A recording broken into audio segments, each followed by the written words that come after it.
Bonjour, bonsoir, pardon.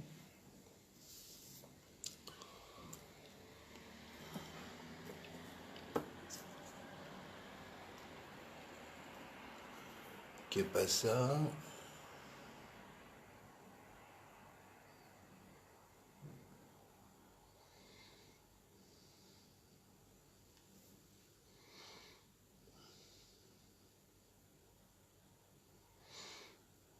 Alors,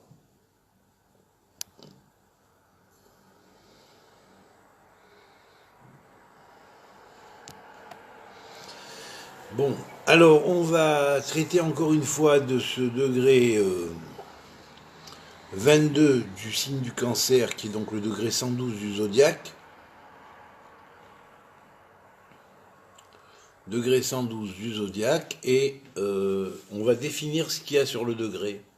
L'image symbolique, d'après le fameux livre d'Enoch sur les degrés, c'est une jeune femme surveille ou attend un voilier à l'horizon. Sortant des nuages, une lune décroissante éclaire un vaisseau sans mât en pleine mer, comme on dirait perdu un peu en pleine mer. Voilà. Donc là, nous avons l'exemple même de la femme isolée sur le rivage, qui attend le voilier. Le voilier, c'est nous qui sommes tous dans le même bateau, c'est l'humanité. Et on voit une lune sortant des nuages, c'est-à-dire la lune combat, si on pourrait dire symboliquement, c'est le combat de Yaakov, hein, avec l'ange. Un combat pour sortir de derrière ces nuages qui voile sa clarté. La lune est le symbole de Malchut, le royaume, alors que la femme qui surveille à l'horizon représente la Shrina exilée dans le royaume, comme sur une espèce d'île qui est notre île à nous dans notre monde, et qui veut qui veut nous aider à guider le bateau pour l'amener à bon port, en fait. Alors elle guette le bateau. Et puis il y a une deuxième image. Sur la côte, on voit un char, une Merkava, qui s'enfonce dans le ténèbre, puisque c'est ténébreux derrière les nuages, donc elle s'enfonce. Le char paraît vide, apparemment vide, c'est-à-dire qu'il y a une Merkava, mais il n'y a personne pour y monter. C'est ça qu'on veut dire, en fait. Une lune décroissante au milieu des nuages qui révèle sur l'horizon un bateau tout à fait désemparé, c'est-à-dire où tous les flots sont à leur sommet. Alors évidemment, il y a sur ce degré négligence et indolence, mais attention au réveil. Et attention au réveil, ça veut dire c'est le degré qui va réveiller les gens, donc attention au réveil, bien évidemment. Alors quand on voit en fait l'influence des deux degrés qui entourent le degré, c'est ça qui va nous guider à mieux comprendre. Sur le degré qui précède, on voit un homme qui tient une harpe d'un côté, symbole de David, c'est le degré 111, et de l'autre une flûte d'un côté et une lance de l'autre. Donc ici on a la possibilité d'équilibrer les choses. D'un côté c'est la flûte ou la harpe, de l'autre côté c'est la lance, c'est-à-dire le combat, la guerre. Et quand on voit donc le degré qui suit, alors là il est très intéressant parce que c'est lui qui donne l'avenir. Hein, on a là affaire à une société littéraire, une réunion de gens dans une grande bibliothèque en train de discuter tous ensemble sur l'avenir de l'humanité. Un homme surgit qui tient un bâton de commandement dans les mains, Son visage est éclairé par le soleil, symboliquement c'est Moshe ou c'est le Mashiach, qui découle de la Géoula donc. Hein. Et il se tient debout, hein, avec son bâton, le soleil éclaire sa face, et il regarde un torrent qui bouillonne. Donc le torrent qui bouillonne rejoint un peu les eaux agitées sur lesquelles le bateau erre et a perdu le gouvernail et son mât. C'est la société de temps d'aujourd'hui, qui n'est pas du tout organisée, parce qu'en fait, pour l'organiser, il faudrait une grande réunion littéraire avec tous les sages des nations, se consultant, arrêtant de travailler pour les fous des armées qui veulent faire une course à l'armement pour tuer l'humanité, hein, parce qu'ils sont tous plus ou moins aussi un peu torturés de la tête, ils ont peur. Alors dans leur peur, ils attaquent avant. Voilà, c'est la faiblesse des gouvernements. Et le degré, donc, ce degré est un degré de victoire, de supériorité, de caractère fort, sachant résister et vaincre. Alors l'homme se tient sur la montagne, le soleil couchant, jusqu'au soleil couchant, qui monte en relief, hein, il monte le relief et il montre en relief le paysage et le visage de la personne. Voilà. Donc ici, on a affaire à un homme qui est debout aussi et immobile, hein, et qui est debout sur une montagne, qui tient en feu la montagne, c'est la relation des deux mondes, le monde d'en haut et le monde d'en bas. Donc quelque part ici, on a affaire à quelqu'un qui fait la relation grâce au bâton de saphir comme faisait Moshe, puisque c'est ça que ça désigne en fait, hein, tout ça.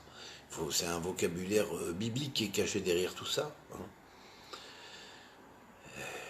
Et donc qui relie les deux mondes, qui relie le monde d'en haut, le monde futur, et ce monde, qui relie les deux matrices. La matrice de la naissance dans le monde d'en haut, qui est Har, la montagne. Une femme est Hara, elle est enceinte, elle est en montagnier quelque part, symboliquement, donc il y a une relation, l'hébreu est très profond à ce niveau-là pour donner des bases de la symbolique universelle. Voilà, donc maintenant, ça c'est ce qu'on a trouvé comme l'image expliquant qui explique le livre d'Enoch astrologique, qui est l'image du degré, un peu de l'image d'avant et du degré d'avant et un peu de l'image du degré d'après pour voir par quoi ce degré qui peut provoquer la Géoula grâce à la Smichut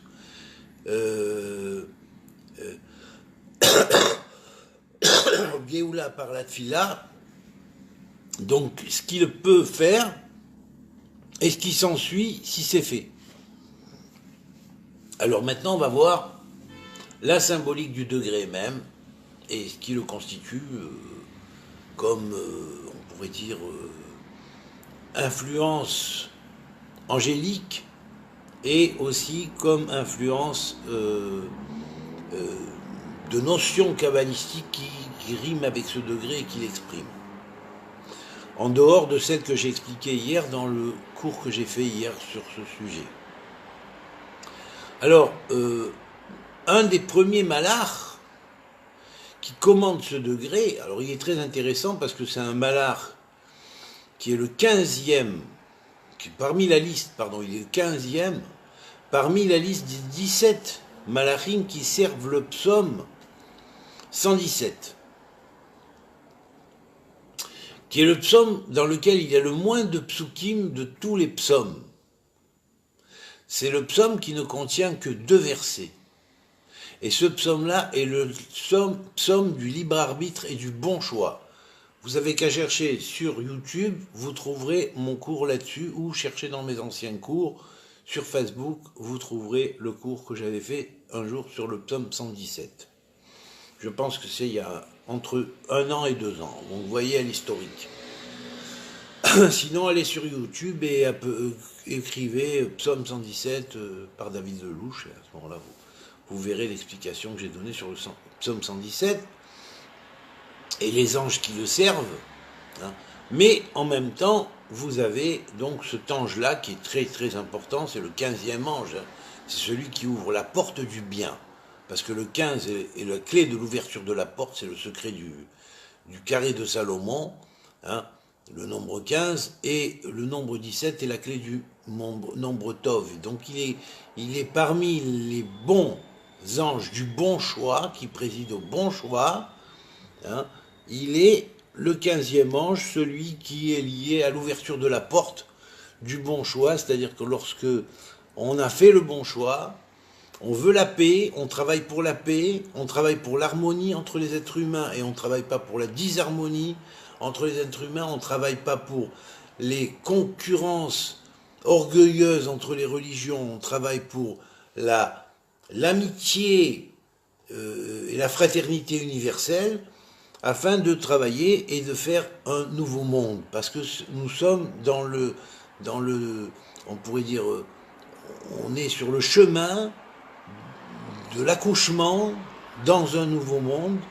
Et nous tous, nous sommes sur le même bateau, et malheur à qui fait un trou dans le bateau, voilà, dans la coque du bateau, voilà.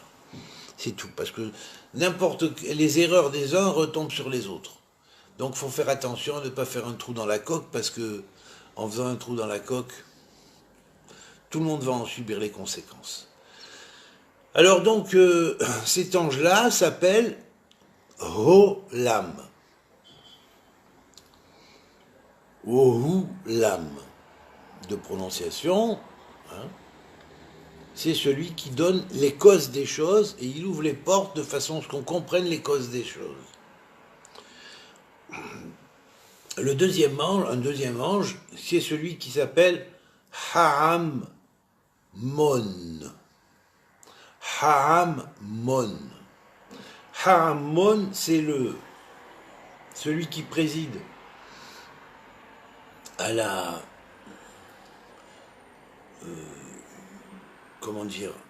à la ma'ala, c'est-à-dire au degré 20 à 25 du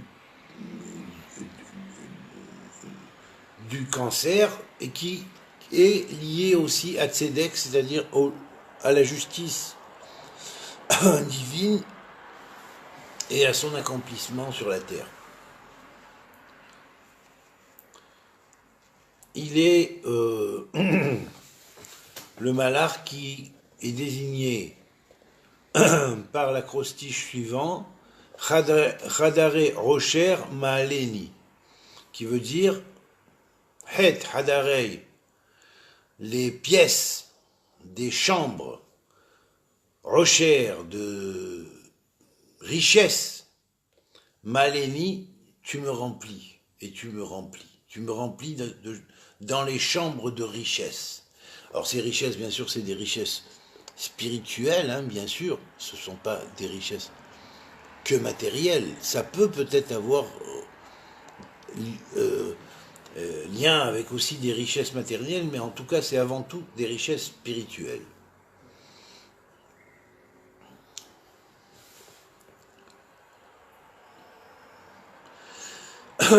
Dans le tsirouf du nom de Dieu, qui est le tsirouf, c'est-à-dire la permutation des lettres de Elohim, qui est la permutation suivante, la hiem, qui est la mer qui sort du hei, c'est-à-dire du hei avec un yud, et qui s'écrit avec un yud dans son milouille, hein. Alors dans là, il y a une mer, hein, et c'est cette mer-là qui accouche, hein, et le nom d'attribut qui est lié à cette permutation du nom d'Elohim, qui en même temps est la Heyem, c'est-à-dire la mer supérieure, qui est la mer du royaume supérieur et de la Bina, de l'intelligence supérieure, elle est liée au nom de Dieu qu'on appelle de Péoula, c'est-à-dire d'action, qui s'appelle Tahor. Tahor veut dire pur. Tahor, pur. Et ce nom agit directement sur les mains aussi de l'individu, c'est-à-dire à la fois dans ses actions, mais aussi dans le pain qu'il consomme, qui nécessite un lavage des mains avant, parce que c'est un élément complet et qu'il est bon de se laver les mains, d'élever les mains en haut, vers le ciel, et de dire An-Netilat Yadayim, qui élève les mains vers le ciel.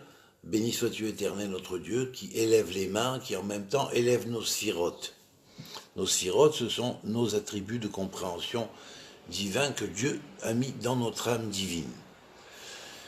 Alors ensuite, il y a un autre nom qui lui est intéressant parce que il est le nom même qui permet la création. Hein.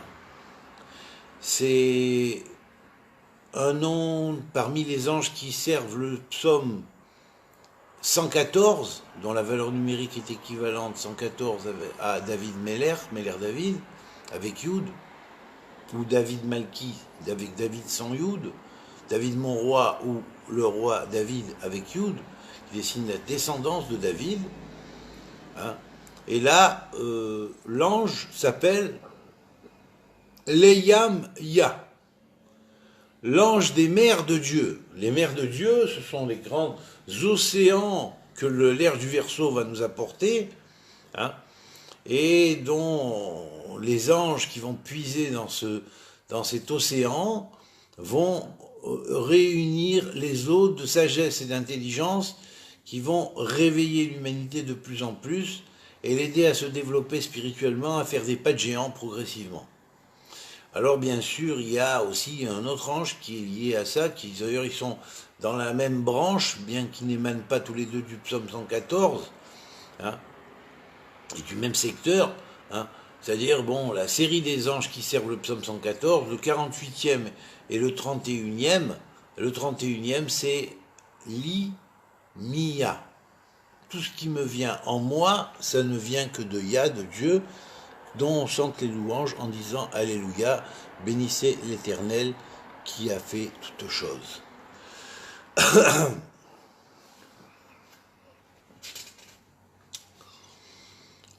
Autre chose, alors là, le sommet, bien sûr, c'est le degré de Jérusalem. Dans la notion de Malchut de Chochma. Le Malchut chez Chochma, qui est lié à Jérusalem, Yerushalayim, se trouve marqué sur ce degré. C'est comme si, en se branchant avec Jérusalem, et en se connectant avec ce degré, ça permettrait de recevoir une part de la richesse de la chokhma, de la sagesse du royaume d'en haut, et de l'intégrer à chaque jour que l'on fait la Péoula sur ce degré, dans son passage à l'ascendant, à chaque mois où on consacre un peu plus de temps quand la lune passe sur ce secteur, et pendant le jour entier où le soleil va passer sur ce secteur, le 14 au 15 juillet 2019. Voilà, donc là on se connecte, et en se connectant, on reçoit aussi d'en haut quelque chose de très important. Voilà. Alors maintenant, la force de ce degré-là, c'est d'avoir un nom parmi les noms du Shem HaMeforash aussi, qui est lié au psaume 114, qui est le nom de Yeshev ou de Yoshev, qu'on va retrouver dans le psaume Yoshev Beseter Elyon aussi. Hein. L'Éternel dans sa demeure secrète suprême, hein, il est donc, et Yoshev, c'est en fait la valeur numérique qui est équivalente à tous les Havayot, permutations du nom de Yud Kevavke. Il y a 12 permutations, quand on associe les 12 permutations ensemble, on obtient le nombre Yeshev. Yeshev ou Yoshev, qui est la résidence de Dieu dans les attributs et les notaricons qui sont liés à son nom de l'Éternel, permuté de 12 manières pour les 12 mois de l'année. Et avec la sanctification de l'année, et lorsque l'année prend une valeur qui rentre dans l'éternité grâce à cela. On va continuer encore un peu, on ne va pas tout faire aujourd'hui, mais je vous ferai encore d'autres cours là-dessus, hein. Et puis on continuera parce que c'est très, le sujet d'abord est très intéressant, et puis c'est une préparation. Donc en même temps, en connaissant un peu mieux le sujet, vous pouvez réécouter le cours, marqué même phonétiquement, en essayant de les prononcer comme je les ai prononcés, les noms que j'ai marqués, que je vous ai donnés, et puis voilà, et puis avec l'aide de Dieu, ça va faire, et puis si vous ne vous rappelez pas, vous vous concentrez, vous vous rappelez que vous avez entendu, et vous remettez en conscience les notions de façon à faire multiplier les forces positives et les faire régner sur les négatives. Voilà, afin que les négatifs se redressent et reviennent à leur shoresh qui à l'origine était pur. Malheureusement, ils ont dévié. Et ils se sont corrompus. Voilà. Alors maintenant,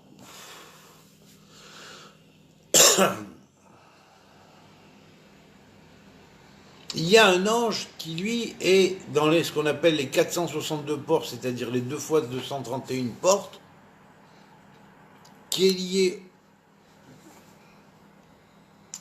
à la porte d'Alet, qui en contient 21 parmi les 462 portes, 2 fois 231, puisqu'il y en a 231 qui sont ouvertes vers le futur, et 231 qui sont ouvertes vers le présent, hein, ou vers le dos, c'est-à-dire vers ce qui nous est pas encore arrivé devant. Donc, en fait, c'est le futur, c'est ce dont quoi on est encore inconscient, c'est notre futur à venir. Et donc, cet ange-là s'appelle l'Emam Aya. L'Emam Aya, qui est lié à la lettre Dalet, et qui est donc lié pratiquement à la permutation du Dal, c'est-à-dire du pauvre, qui est appelé, le Messie est appelé le pauvre pendant le temps où il porte les erreurs des gens et qu'il est obligé d'être comme un roi en exil. Ensuite, il y a un autre, c'est dans le He, et là c'est la porte dans les 462 portes, c'est la porte de He Lamed Hal, qui engendre l'ange de l'Emam Aya. L'Emam Aya, qui est l'ange donc de la... une seconde, je ne quittez pas, voilà, qui est donc l'ange qui consolide les fondements des peuples, hein, en général, hein, sans rentrer dans la particularité des peuples, mais qui consolide les valeurs particulières des peuples. C'est-à-dire que chaque peuple a sa mission quelque part, chaque peuple a ce qu'il peut apporter aux autres, ce de quoi Dieu l'a élu pour apporter aux autres. Et dans cette chose-là, chaque peuple va recevoir, si on pourrait dire, les conseils de cet ange-là, qui est l'ange qu'on pourrait dire conseiller des peuples dans ce qu'ils ont chacun à apporter aux autres. Et ce qui forme son individualité avec l'emblème, hein, ou le drapeau, l'emblème symbolique qui lui correspond. Vous voyez ? C'est-à-dire que on n'est plus sous une manière de définir le peuple avec une caricature, ou la religion avec une caricature qui a été issue de ce peuple à l'origine, hein, mais on définit le peuple avec disons, une médaille, si on pourrait dire, de réalisation, car il a réalisé dans la réalité ce qu'il doit réaliser. C'est fantastique. Alors,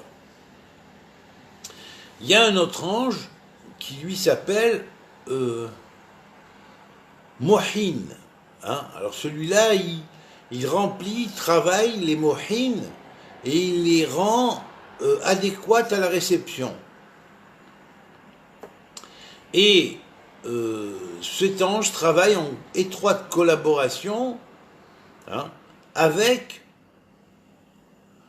l'ange qui s'appelle Mehacharon.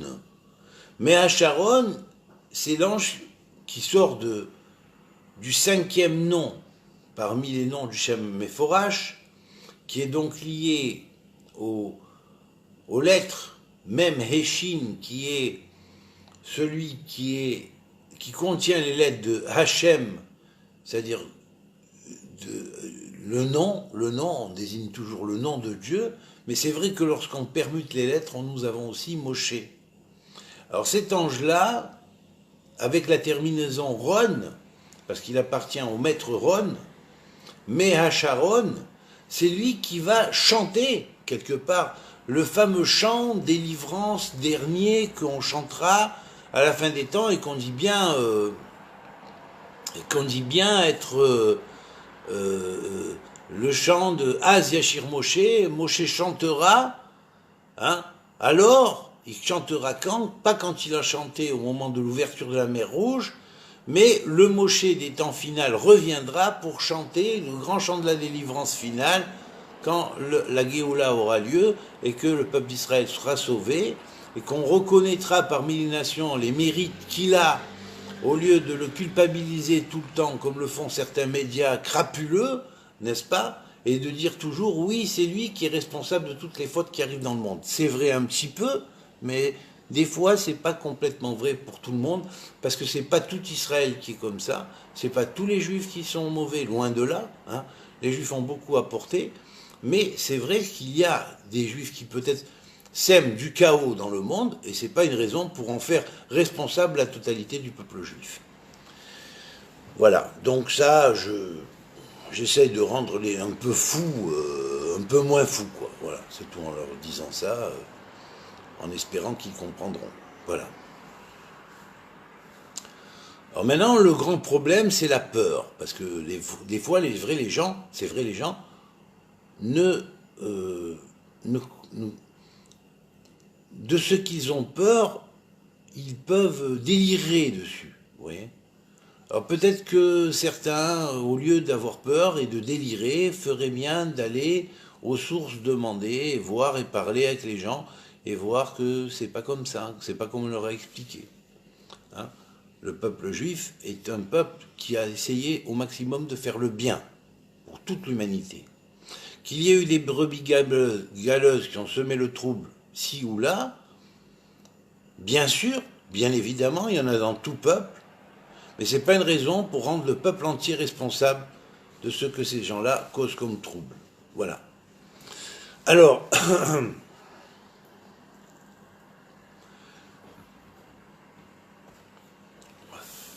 de ce degré dérive ce qu'on appelle la fonction de ce qu'on appelle Mispar, Hachem Anistar.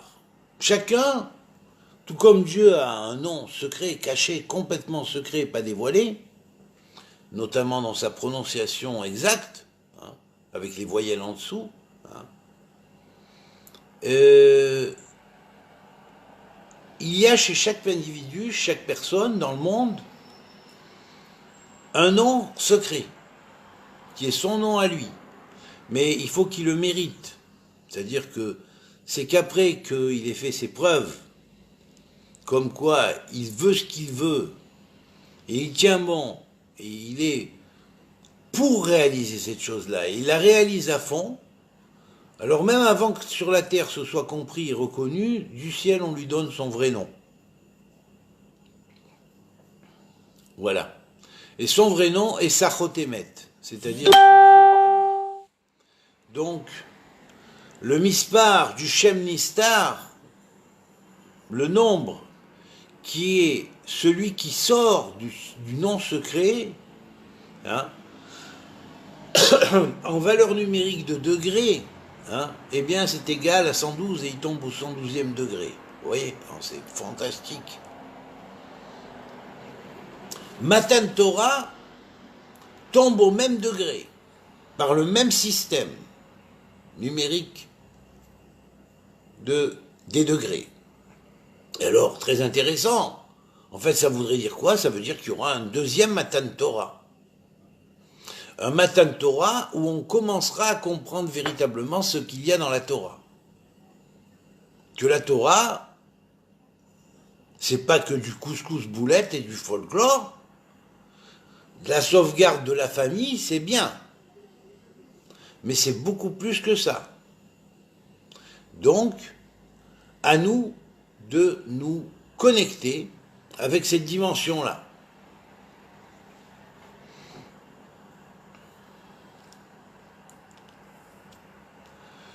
Il y a un nom qui correspond à le 4e nom du Shem Meforash, qui est le Shem Elam, caché, secret, 140 en valeur numérique, très importante, hein, cette valeur.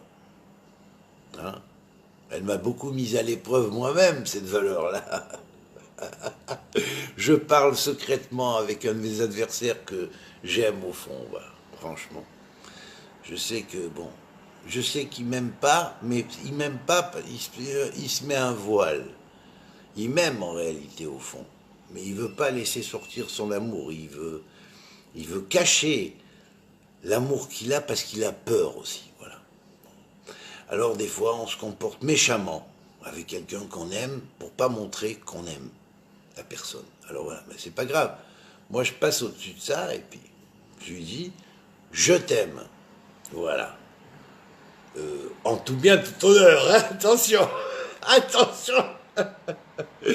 Bon, alors, ensuite, donc Al-Matron, qui est un des anges du Shem Meforash, qui préside au degré 220, bien qu'il est le 4e ange de la sphère, et à ce degré 112, cet ange-là est l'ange qui est dans la série des trônes, c'est-à-dire comme Métatron, hein, ceux qui sont proches aussi du trône de Dieu et qui sont en même temps les purs de voix, ceux dont la voix V-O-I-E est pure et ceux dont la voix V-O-I-X est pure. Voilà. Alors, bien évidemment, et cette voix, c'est une voix secrète, c'est une voix profonde, c'est une voix qui sort des profondeurs de l'être. Hein? Alors, bien sûr, cet ange-là aussi préside à ce degré. Et nous avons, et là, je dis, c'est par ces deux-là que va se faire surtout cette grande jonction qu'on appelle de Smichut Geoula et Tfila. La Smichut Geoula et Tfila, c'est-à-dire l'association de la prière avec la délivrance. Et là, c'est surtout par l'intermédiaire de ces deux-là, le premier que j'ai dit, hein, Al-Matron, et le deuxième, c'est Eraphon. Eraphon, c'est l'ange qui préside au réveil de l'humanité. Au réveil de l'humanité et qui en même temps est lié au maître phone. Et c'est sous la dépendance du frère de Métatron qui est Sandalphon, qui est l'ange des prières. Donc il récolte les prières, il les tresse et il en fait des couronnes, hein, qui montent au trône de Dieu, qui va les couronner, les embrasser, les couronner et permettre que ces prières-là se réalisent. Voilà. Je pense que pour aujourd'hui ça suffit parce que sinon vous allez péter les plombs. Alors, je vais être quand même... Non, je veux dire, ça va. Il faut savoir limiter quand même les choses. Là, j'ai été un peu trop loin, donc ça va. Peut-être pas pour certains, mais pour d'autres, je ne veux pas quand même exagérer. Voilà. Et puis c'est assez long comme ça suffit. On ne peut pas retarder les gens, il se fait tard. Et donc, voilà. Je remercie pour cette merveilleuse prière que j'ai construite aujourd'hui, qui est celle-ci. Je vous la montre simplement, je vous montre le début. C'est une prière qui est basée sur le Shem Membet, avec ses anagrammes. Hein. Donc il y a quelques pages, et vous allez voir, et je la dois à deux de mes maîtres,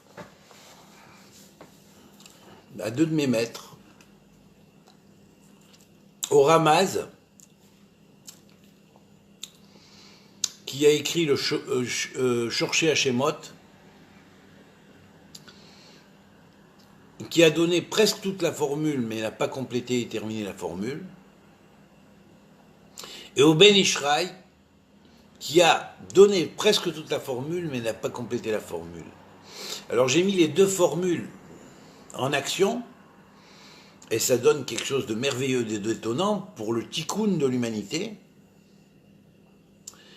et en même temps les degrés des anges de Hatzilut, c'est-à-dire du monde de l'émanation, du monde de la création idéale, du monde de la formation angélique et du monde de l'action, c'est ce qui forme les galaxies et tout ce qui s'ensuit, les cieux, hein.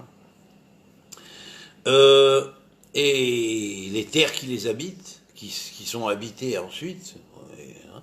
Donc c'est le monde de Asiya, ou monde de l'action.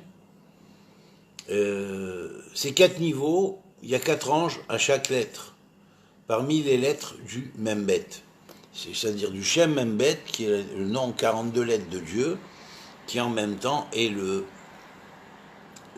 nom du Tikkun. Du Tikkun, c'est-à-dire de la réparation du monde, jusqu'à son Gmaratikun. Alors ce que j'ai fait, j'ai complété de façon à amener ce nom-là au remplissage complet de ce qu'on appelle le Gmaratikun. Alors ce que je vais faire, je vais dire, je ne vais pas le réciter maintenant parce que c'est trop long, mais cette prière merveilleuse, je la dédie à mes 2 maîtres, le Ramaz, auteur du Shorshei Hashemot, et le Ben Ishraï, auteur du Lashon Chachamim. C'est-à-dire Lashon Chachamim, le Shorshei Hashemot, le livre des racines des noms, et Lashon Chachamim, le langage des sages. Voilà. C'est à eux que je dédie ce cours, et pour l'élévation de leur âme, mais Dieu sait qu'ils sont déjà bien très hauts, Baruch Hashem, grâce à Dieu, mais pour l'élévation de leur âme, et pour un nouveau chant de gloire qu'ils pourront chanter en haut, complétant leur prière qu'ils ont construite sur terre, hein, devant le Créateur. Voilà, donc j'ai mis la dernière touche à ça, et j'ai reçu leur bénédiction, je le leur dédie. Voilà. Que Dieu vous bénisse à tous, et qu'il accélère ce processus de délivrance, parce que vraiment, on en a assez d'être un bateau sans mât qui erre dans des flots un peu déchaînés, sous une lune duquel les nuages voilent, des nuages obscurs voilent la face lumineuse, et cette Merkava, qui est normalement destinée à être pleine, et semble errer comme si elle était vide. Elle n'attend qu'une chose, l'humanité, délivrée. Voilà, Kol Touv, que Dieu vous bénisse, et qui vous apporte une bonne santé, une longue vie, et un bon Shabbat.